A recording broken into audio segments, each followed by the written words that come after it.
انتہائی خوش قسمت لوگ ہیں وہ جنہیں اللہ تعالیٰ نے اپنے گھر کعبۃ اللہ، مسجد حرام، حج بیت اللہ کی سعادت نصیب فرمائی ہے۔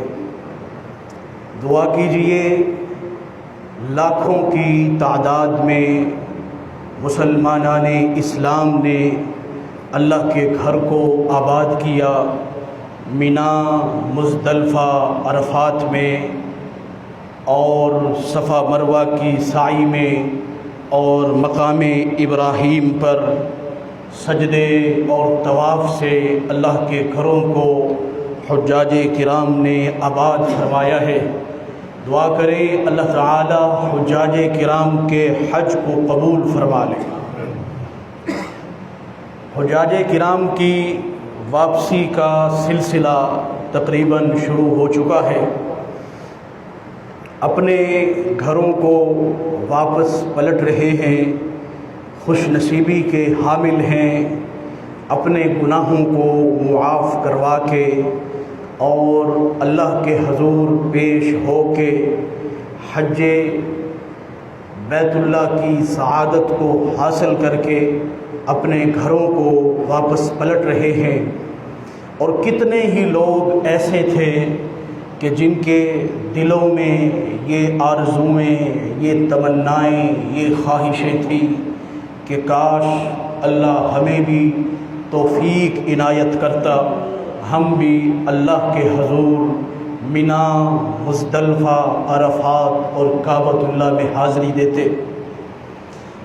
اور کتنے ہی لوگ ایسے ہوتے ہیں کہ جو یہ تمنائیں اپنے دل میں بسائے اس دنیا فانی سے کوچ کر جاتے ہیں۔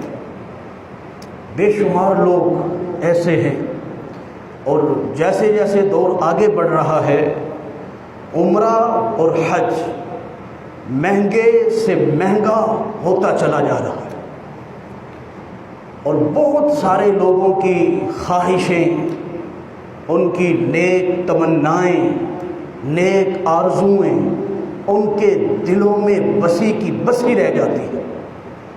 اس سال بھی ایسا تھا، بے شمار لوگ ہیں کہ جن کی خواہش تھی، جن کے دل کا ارادہ تھا، جن کی تمنا اور آرزو تھی کہ اللہ ہمیں بھی موقع دے، لیکن اسباب اور وسائل آڑے آ جاتے ہیں۔ اور کچھ لوگ احساس کمتری کا شکار ہو جاتے ہیں کہ ہمیں تو کبھی توفیق ہی نہیں ملنی، ہمیں تو بظاہر ایسے لگتا ہے کہ زندگی میں کبھی حج نصیب ہی نہیں ہوگا، یہاں کھانے کو پیسے نہیں ہیں، بھوک کے لالے پڑے ہوئے ہیں، اور کہاں 10 لاکھ کا حج۔ احساس کمتری کے اندر مبتلا کہ ہمارے نصیب میں اللہ نے یہ عبادتیں، اللہ نے یہ عظیم عبادتیں رکھی نہیں ہیں۔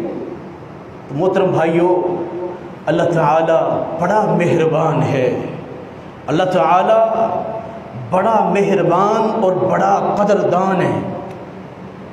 جہاں وسائل پیدا فرمائے ہیں اور جہاں لوگوں کو سرمایہ دار بنایا ہے، اور وہیں اگر کوئی تنگ دست ہے، اگر کسی کے پاس توفیق نہیں ہے، تو اللہ تعالیٰ نے چند معمولی اعمال بتلائے محمد الرسول اللہ کی زبان نبوت سے، اور خوشخبری یہ عطا فرمائی کہ ایک حاجی پورا مہینہ صرف کر کے لاکھوں روپے کی خطیر رقم لگا کر کے اللہ کے حضور کعبۃ اللہ میں، صفا مروہ میں، مزدلفہ، عرفات اور مینا میں جا کر کے حج کر کے واپس پلٹے گا۔